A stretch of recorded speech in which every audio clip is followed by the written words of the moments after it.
दोस्तों नमस्कार, मैं वरुण कुमार। पिछले एपिसोड में हमने आपको कहानी सुनाई थी इंका सभ्यता की।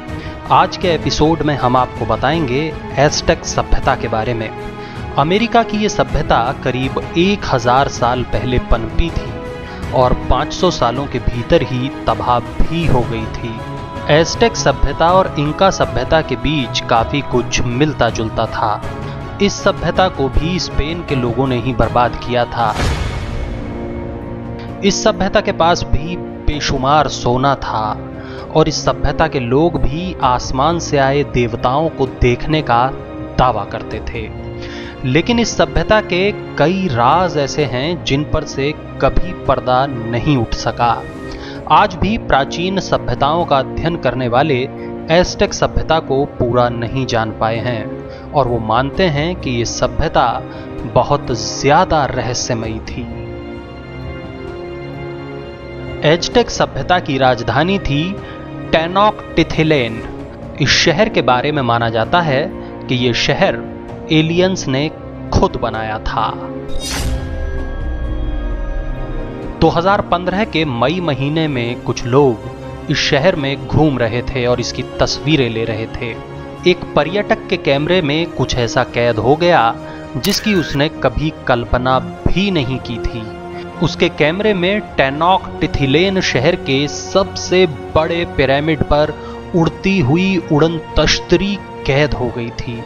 वो भी एक नहीं बल्कि 2 उड़न तश्तरी। लेकिन अगले ही सेकंड खींची गई किसी तस्वीर में ऐसा कुछ नहीं दिखता। भला ऐसे कैसे हो सकता है कि कोई चीज सेकंडों के भीतर वहां से गायब हो गई हो? अगर ये गोलाकार चीजें उड़न तश्तरी नहीं थीं, तो फिर क्या थीं? ऐसा नहीं है कि पहली बार इस शहर में उड़न तश्तरियां देखी गई थीं। सैकड़ों सालों से यहां उड़न तश्तरियां देखे जाने का दावा होता रहा है। टेनोक्टिथिलेन को देवताओं का शहर कहा जाता है, सिटी ऑफ गॉड्स कहा जाता है।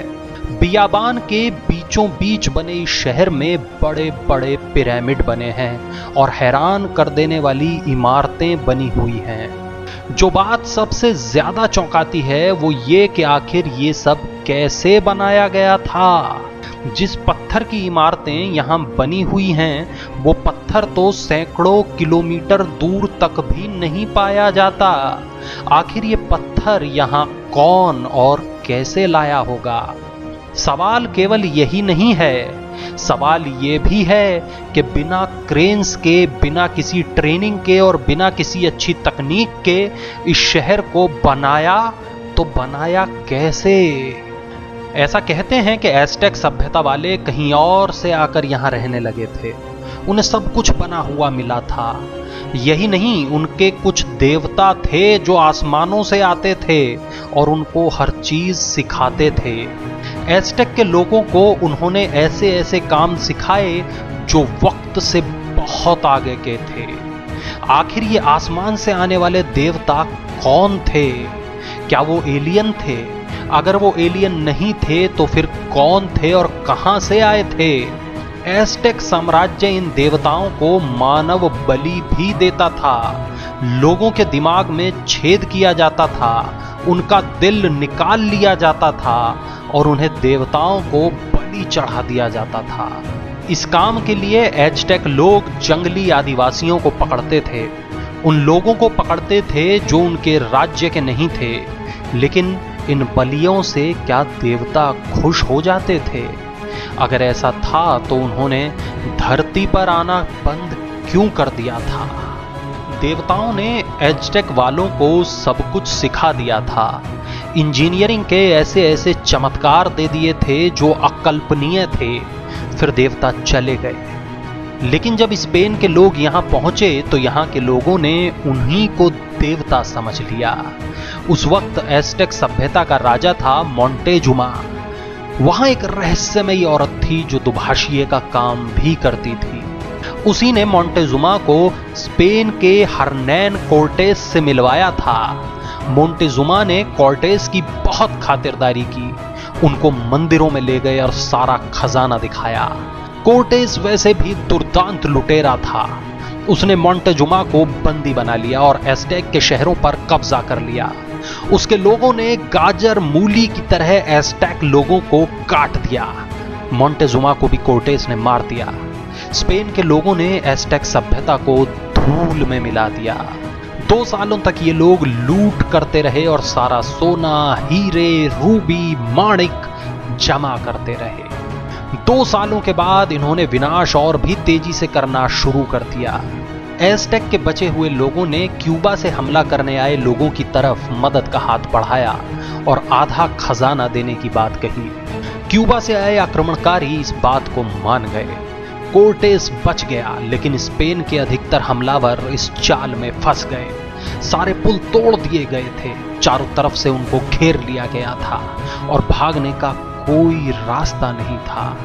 स्पेन के लुटेरों ने सारा खजाना एक झील में फेंक दिया और भागने की कोशिश की, लेकिन मारे गए। आपको बता दें कि एज़टेक लोग रेड इंडियन आदिवासी थे और बाहरी इलाकों के लोगों के संपर्क में नहीं आते थे, लेकिन पहले स्पेन और फिर क्यूबा के लोगों के संपर्क में आने से उनको चेचक हो गया।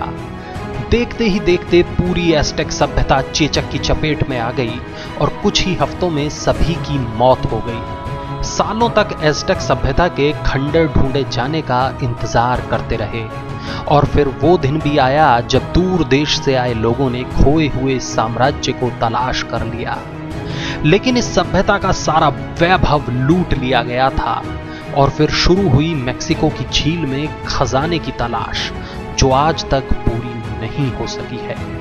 खजाना कहां गया कोई नहीं जानता, लेकिन आज जो खंडर मिले हैं वो किसी नायाब खजाने से कम नहीं है।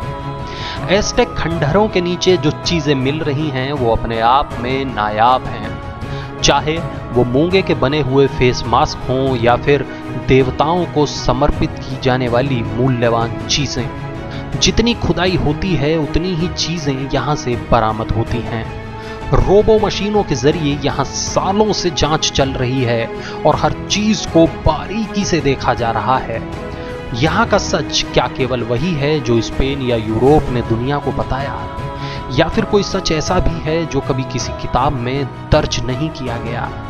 एज़टेक सभ्यता को भी उसी स्पेन ने बर्बाद कर दिया जिसने इंका सभ्यता को बर्बाद किया।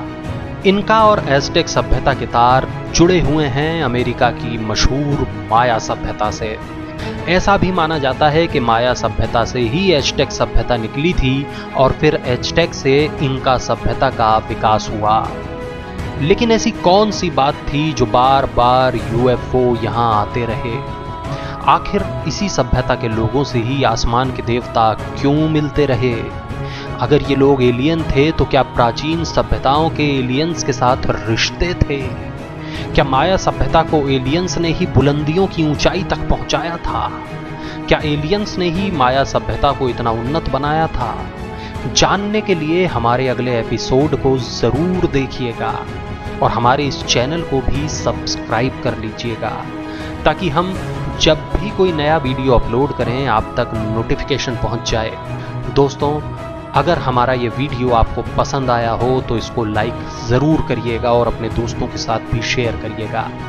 और अगर हमसे कोई डिटेल मिस हो गई हो या फिर आपके पास कोई नई जानकारी हो इस टॉपिक से रिलेटेड तो हमें कमेंट में ज़रूर बताइएगा।